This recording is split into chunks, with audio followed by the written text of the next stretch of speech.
Thank you for tuning in to The Rundown here on WNYU 89.1 FM, New York, and online everywhere at WNYU.org. I'm your host, Grace Wanavo. A New York federal judge temporarily blocked New York State's vaccination mandate for medical workers after a lawsuit of over a dozen doctors and nurses called into question whether the vaccination mandate was even constitutional. Can the government, or an institution like NYU, enforce no exemption vaccine mandates? And if so, will they? Trevor Johnson and Sachin Sundar have the story. I'm Trevor Johnson. And I'm Sachin Sundar. And you're listening to WNYU 89.1 FM. On the 14th of September, New York federal judge David Hurd temporarily blocked the New York vaccination mandate for medical workers after over a dozen doctors and nurses sued Governor Kathy Hochul, Dr. Howard Zucker, and Attorney General Letitia James for the enforcement of the no-exemption vaccination policy for New York medical workers. The plaintiffs sued on the basis that this no-exemption policy went against their constitutional rights and New York State human rights law. The state of New York had until September 22nd to respond to the lawsuit in a federal court in Utica. After responding to the lawsuit, the first oral hearings were to begin 6 days later on the 28th. However, the day before the defense had to respond to the lawsuit, Judge Hurd pushed the date back to October 12th, thus restraining the no-exemption mandate for medical workers even longer. Governor Kathy Hochul, New York State's newest governor, stated that New York is fully prepared to appeal that decision and will supply state resources to any facilities that find themselves losing staff who won't show up to work due to the mandate. So we asked Professor Sylvia Law, who is the chaired professor emerita at the NYU School of Law, what this trial could mean for future vaccination policies at NYU, and discuss the legal challenges to vaccine mandates around the country. The NYU requirement is not being imposed by the state. NYU can do things that might be unconstitutional if done by the federal government. I don't see any direct impact on NYU. Frankly, I can't find a religion that says this violates their religious principles. And so it's not enough to just say, this violates my religion.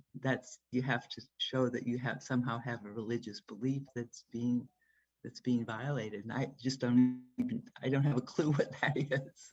We asked Professor Law if private institutions such as NYU have greater leeway in enforcing stricter vaccination mandates as compared to public entities. Probably. Yeah. I mean, NYU is a private institution, can shape our community we have all kinds of rules about appropriate behavior, and we used to have dress codes, and, we can define our own community. But yeah, private institutions have more leeway. We asked Professor Law about what exactly qualifies as a religious exemption and what makes that so unique. The biggest source of precedent about religious objections is the law that developed in relationship to conscientious objection to participation in various wars at the time, or any war at the time when we had a draft. And so there were lots and lots of young men who were required to register for the draft. And there is well-developed objection, and it doesn't require that you get your religious belief from a formal church, but it has to be religious.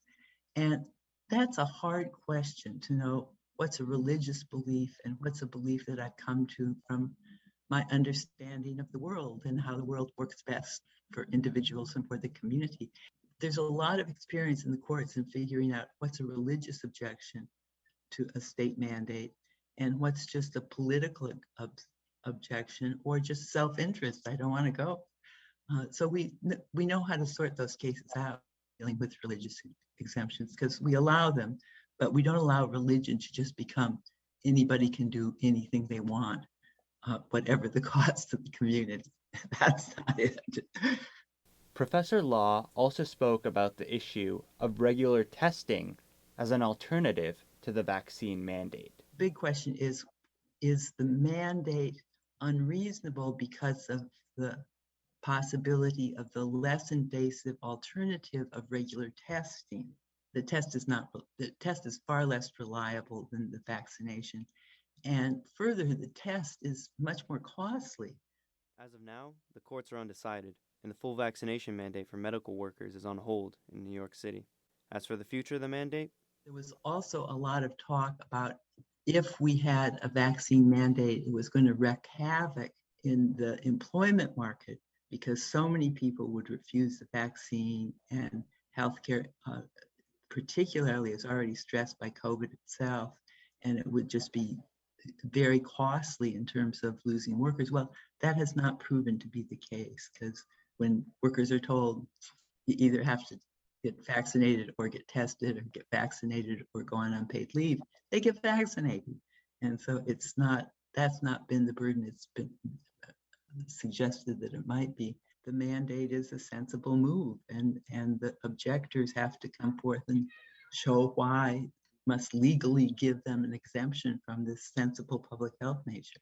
From WNYU's The Rundown, I'm Sachin Sundar. and I'm Trevor Johnson. The Reproductive Rights March took place last Saturday, drawing a crowd of thousands to Midtown Manhattan and to every major city in the country.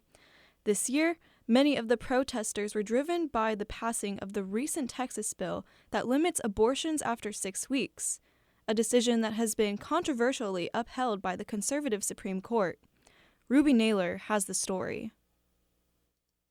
October 1st, 2021, marked 1 month since Governor Greg Abbott and the rest of the Texas legislature allowed their newest war on women, known as the Heartbeat Bill, to go into effect.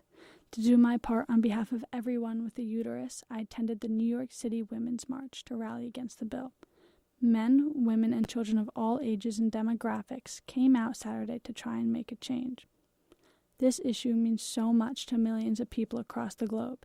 Here's a few of those voices on why this is so important. This march is really important to me. I was a domestic violence counselor prior to coming to law school, and seeing how reproductive control was a form of abuse, really, it's horrifying. And this is really not a government issue. It's really important that women decide for themselves how they want to live their lives. You know, I'm basically here today because I have kids, but just because I have them doesn't mean I want to be forced into having more if I choose not to. I joined today because I strongly believe in access to abortion for all women, all individuals who need abortion without apologies. It's just the time for it. And I can't believe we're still arguing and fighting for it from men. I cannot believe this. New York Senator Liz Krueger, who notably sponsored the New York Reproductive Health Bill, gave me her thoughts on the Texas Heartbeat Act. We now have a country who is attempting to take away our fundamental reproductive health rights as women. This is a fight that was won 50 years ago, and we really can't believe we have to re-engage in this war to protect our continuing rights in the 21st century, at exactly the time where Mexico, a Catholic country, has finally recognized women's rights to abortion. And just across the border in Texas, they're not only reversing those rights and protections, they're putting bounties on our heads as if we're animals. After speaking with the senator, I was able to speak with Heidi Seek, the CEO of Vote Pro-Choice, and although this fight seems to be never-ending, she encourages everyone to continue advocating for reproductive rights and to not lose hope. We have to rise up, fight back, and vote pro-choice in every election. We have to remember that we are the majority, and that's what this expression is today. So it's so empowering for people to remember that, to tell our stories, and to vote based on abortion justice and reproductive freedom. We're all in this together. Ms. Seek wants everyone to remember to tell their stories and make sure their voices are heard. 24-year-old Sydney told me her personal story. Back in January, I had to have an abortion. I was 5 weeks along when I found out.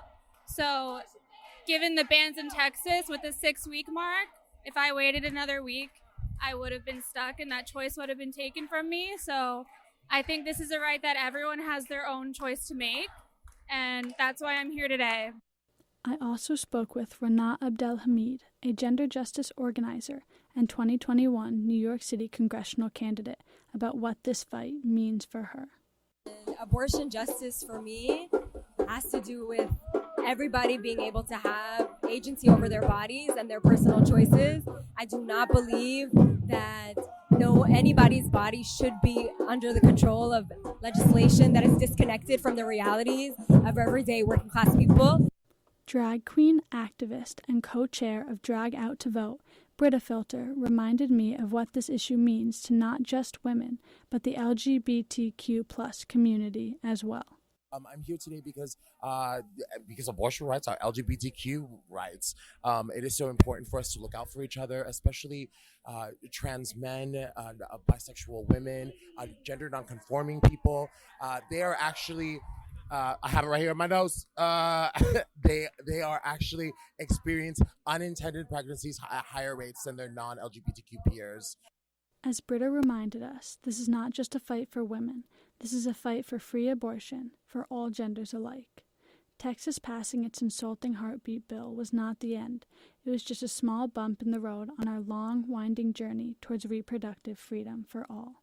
For 89.1 FM, The Rundown, this has been Ruby Naylor. Are students on campus experiencing more sexual harassment? Nia Watson reports on the Red Zone and the rise in street harassment since the return to campus this fall. For the Rundown on 89.1 FM, this is Nia Watson. The Red Zone, a buzzword on college campuses during the beginning of the fall semester. For those who are unfamiliar with the term, it is the period of time from August to November when college sexual assault rates peak according to the Rape, Abuse, and Incest National Network, or RAIN. These rates are highest among undergraduates, primarily female-identifying students. The return to campus last fall showed lower rates in the Red Zone, since less students were physically present due to the pandemic. Now, most colleges are at a point where the majority of their students are transitioning back to in-person learning. As a result, the Red Zone rates are increasing. According to a report by the National Commission of COVID-19 and Criminal Justice, the first quarter of 2021 alone showed a 7% increase from 2020 in the rate of aggravated assault. Here at NYU, catcalling and street harassment are almost commonplace. For many, the benefits of attending school and living in or commuting to Manhattan might not always seem to outweigh the risks that come with it. So have you ever experienced harassment on the street? Yes, almost on the daily. That was Isabel Weiner, an NYU senior in Tisch. Usually it's just a lot of catcalls from both men and women sometimes on the street. Sometimes when I'm with other friends, there have been racially charged statements that have been thrown at my friends. One instance that stands out as of late is I was walking down the street across from the Fulton Center, and I had to pause to wait for a break in the traffic to cross the street. And while I was waiting there, a man approached me and he started complimenting me, and I wasn't reciprocating his statements. I was barely even looking at him. And right before the light changed, he reached out and leaned in and put his arms around me about an inch away from my face, but not actually touching me. When I kind of recoiled and jumped back a little, and he backed off after that, and the light changed and I was able to cross the street. But he stayed watching us, me and my sister, as we walked away. Whenever this stuff kind of happens, I'm always afraid to react because I'm not sure if it's going to anger someone into harassing me more. So I usually try to just not and keep going. Isabel Stokes, a sophomore at NYU, had a similar encounter on the street. Sometimes it's kind of phrased in a sweet way, like you have a nice smile, but it kind of puts me on edge. I was on my way back from studying at a cafe, B Cup Cafe actually, and I was minding my own business. I remember there being like a man and a baby in front of me even, and that's like all I remember.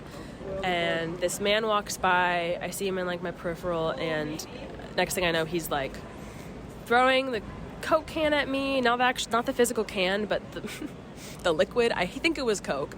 I hope it was. I hope it was nothing else. Got in my hair, he did it twice. Got in my sweater, got in my hair, got in my jeans, and he told me to shut up.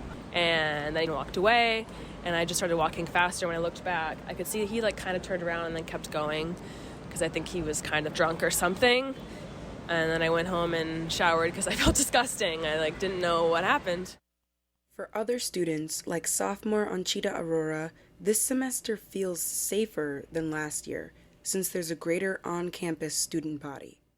I think last semester I had a particularly difficult time because there weren't as many people around campus, especially at late nights. I mean, it was really scary because I guess the area isn't as well lit, and I don't know what NYU can do about that because it's not really their campus. Someone just came from behind and just grabbed me and wasn't letting me go and was just groping me, and I don't know, I think he tried to unzip himself and everything, but I just started screaming and kicking and stuff, so not the best. Based on everything I'm reading, it sounds like it has gotten worse, but also I think that we need to take into account the fact that there are a lot more people on campus now, and I also think that a lot of freshmen, they probably didn't feel as comfortable reporting things last semester. Even I personally felt super disconnected from just the college as a whole. I was a freshman last semester and I'd just gotten here. I felt very out of touch with NYU and I didn't want to say anything, but I feel like if something like that happened to me this semester, I have a better support system and I just feel a lot more comfortable talking to them about it. For the rundown on 89.1 FM, this has been Nia Watson. The 76th General Assembly of the United Nations came to a close just last week in New York City. For more insight and important takeaways, we interviewed Michael Gilligan, professor of politics at New York University. Muna Khalidi and Margot Bender have the story. For the rundown on 89.1 FM, this is Muna Khalidi and Margot Bender. This past week, the United Nations met for their 76th General Assembly at the UN headquarters in New York City. 193 member states convened from September 14th to September 30th to discuss the most pressing global issues faced today. As sessions came to a close, we asked Michael Gilligan, professor of politics at New York University, for more insight on the topics covered and his main takeaways from this year's General Assembly. I think the thing that the sort of surprises, or at least the nice surprises that came out of it, there were a couple that had to do with climate change. First, China said that it was going to stop funding coal power plants in the developing world. And so that's something that the United States has been pressuring China to do that for a long time. And they've finally said they're going to stop doing that. So that will help a lot. And then the other thing is Biden's pledge of $11.4 billion to the Global Climate Fund. So this was a fund that it started up back in 2016, and their goal is to get $100 billion to fund green projects, to halt or at least abate climate change in developing countries. Biden plans to double funds donated by the United States to the Green Climate Fund to $11.4 billion by 2024. Since the Green Climate Fund was started in 2016, it has accumulated a total of $10.3 billion from 49 different countries as part of its $100 billion goal.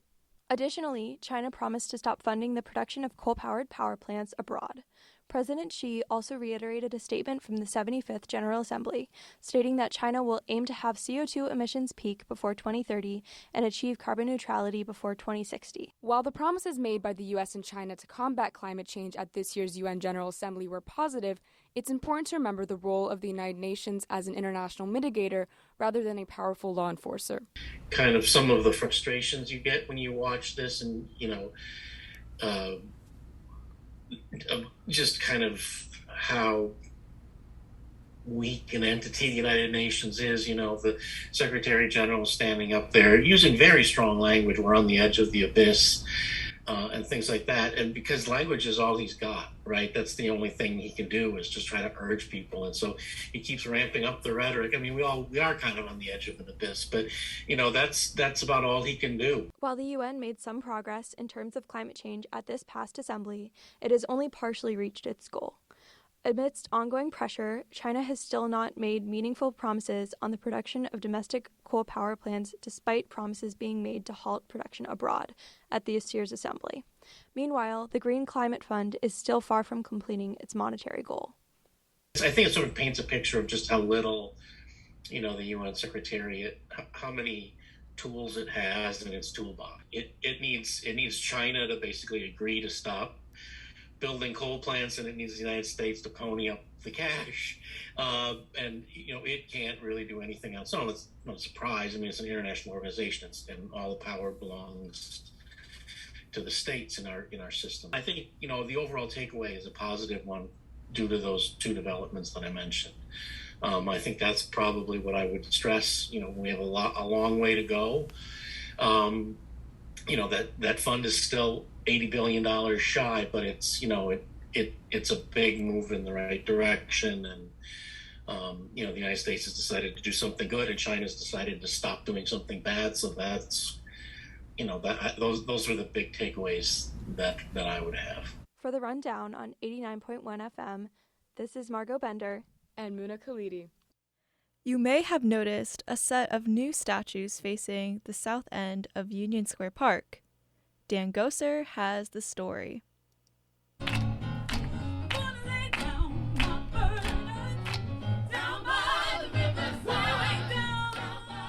There was a celebratory mood in Union Square Park Thursday, as 3 10-foot-tall statues depicting the late John Lewis, Breonna Taylor, and George Floyd were unveiled.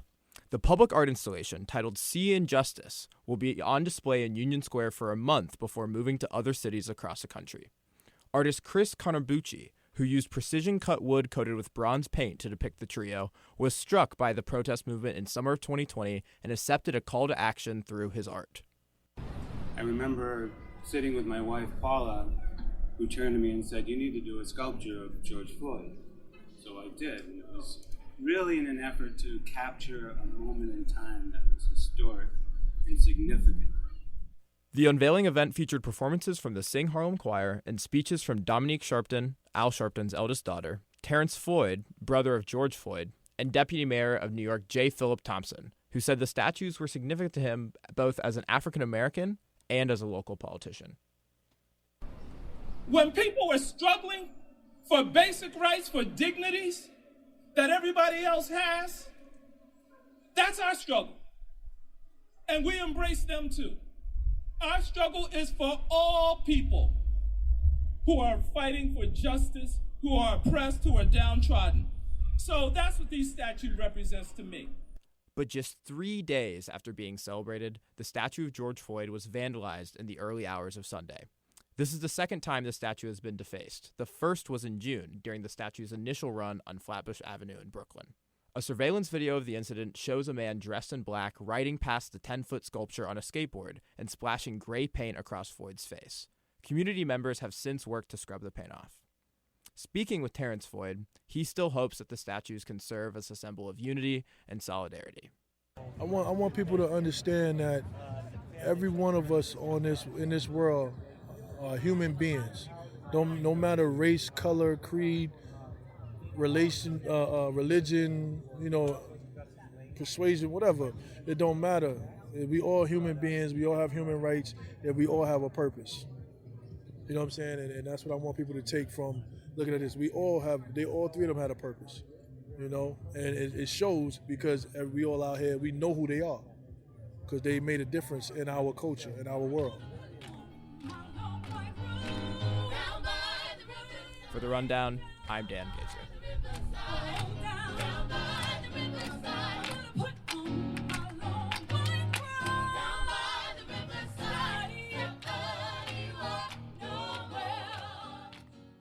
As more and more athletes identify outside the gender binary, the sports world has become slow to react. We heard from Paralympic rower Laura Goodkind about being neither male nor female in the very binary world of sports. Grace Symes has the story. On the programme on another sun-kissed, shimmering morning in Tokyo. This is how the session is going to look. B finals first up in the single sculls for the women and men, the PR1 boat class. That's an announcer at the Tokyo Paralympics describing what the rowing events for the day will be.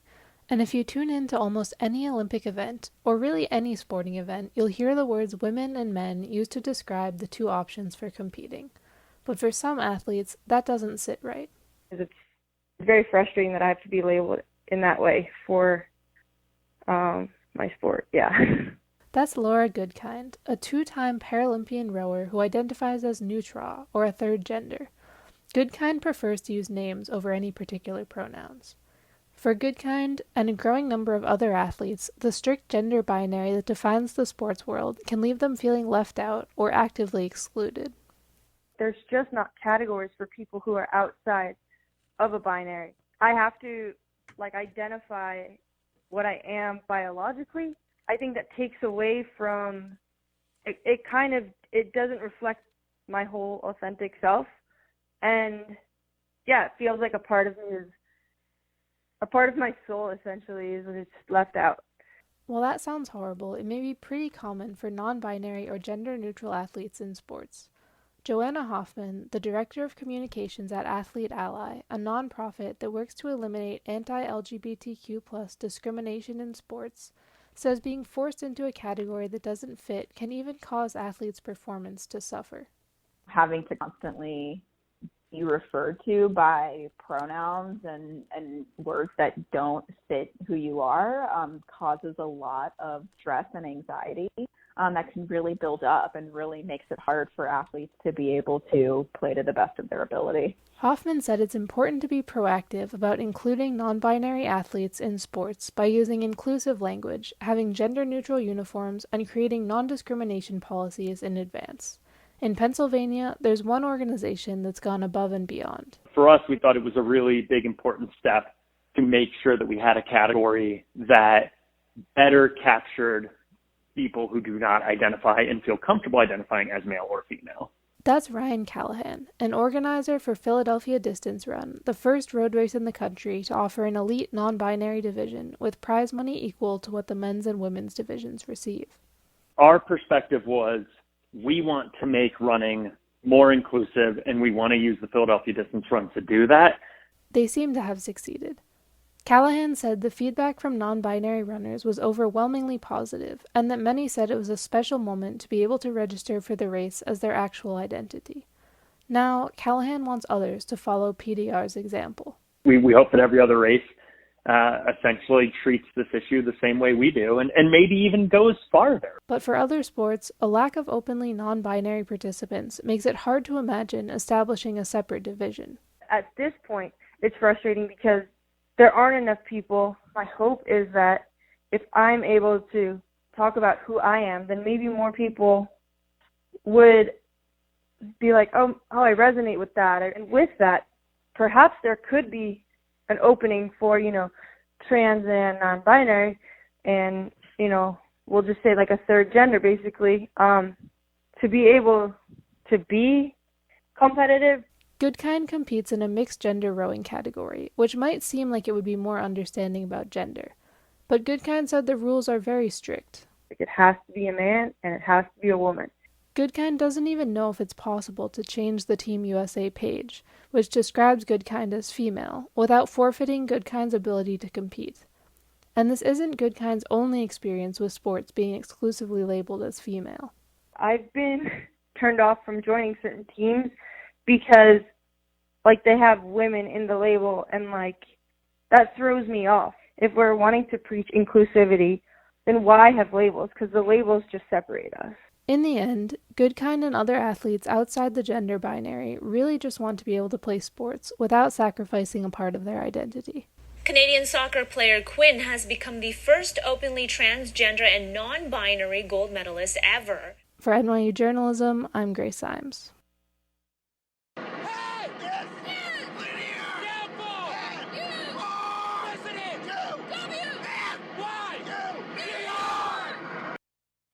Welcome back to the Rundown. We're going to be doing something a little different here today. We're going to be having a news quiz here with our one and only news director, Jack Peterson. Hi. Oh, am I the one and only? Hi. It's so great to be on the Rundown live. You know, I used to be a reporter on the show. You did. I did. So did you. Wait, I did? Yeah. No idea. You used to be a serious journalist. Yeah. Sophomore year is a blur. That's, yeah. You're fine. Okay. So I've got some questions No curated way. for you. Okay, see, here's the thing. Let me establish something. I have no idea how well I'm going to do. Because I feel like, this might just be me, it feels like it's like a slow time for news, you know what I mean? Like, yeah, it feels that's like true. we're just living in like your average boring post-capitalist hellscape instead of like the one we're used to where it's like in your face, you know? So, who knows? Do I know the details? Let's find out. Yeah. Well, I tested my mom on these questions. Yeah. Shout out to her if she's listening. Shout out to and let's get started. Okay, my first one. All right. What vaccine has just been approved by the WHO? Moderna. By the WHO? No, it's a new vaccine, and a hint, it is for a parasitic disease. Oh, it's not for COVID? No. Oh, okay. Oh my God. Can you give me the parasitic disease, or is that exposing it? I would be exposing it. Okay, am I naming the name of the disease or Yes. the name of the company that made the vaccine? Oh, the disease. The disease. Yeah. Okay. I'm thinking, okay, parasitic. It's got to be a vaccine for ringworm.